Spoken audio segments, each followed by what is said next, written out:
Պատկերացնում եք, Հայաստանի պաշտպանության նախարարությունը ծածկադմփոց է անում Ադրբեջանի կրակոցները։ Մեկ ասացին, չեն կրակում, սուտ է։ Հետո որ հակադարձումները շատացան, ասացին կրակում են, բայց ոչ մեզ վրա։ Հետո ասացին կրակում են, բայց օդ։ Սահմանամերձ գյուղերի բնակիչները ցույց են տալիս, որ այդ օդ կրակելու արդյունքում իրենց տները վնասվել են։ Սյունիքի մարզի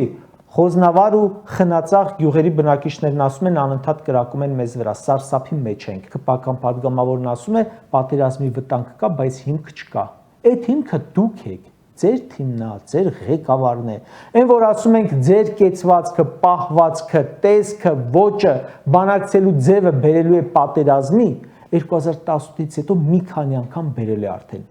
Իրենք ձեր պատճառով են կրակում։ Պատերազմի հիմքը Նիկոլն է, Արարատն է, Ալենն է, Կոջորյանն է, Ռուբինյանն է, դուք տեղով հիմքեք ագրեսիայի, որովհետև հա ասել եք տանք, զիջենք, որ պատերազմ չլինի, ու տվել եք ինչ հնարավոր է, ու ինչ անհնար էր։ Ժողովուրդ, դու պետք է այս հարցը տաս ՔՊ-ին։ Ասում եք Ղարաբաղն է ուզում Ադրբեջանը, տանք հանգիստ ապրենք, տվել եք, բայց ինչու է կրակում Գորիսում։ Ղարաբաղն էր ուզում, ինչու է կրակում Գորիսի վրա։ Դու Ղարաբաղը տվել ես, որ Գորիսի վրա չկրակեն, բայց ինչ են կրակում։ Այս սրա համար է Նիկոլ ընկնում հոգեխանգարմունքի մեջ։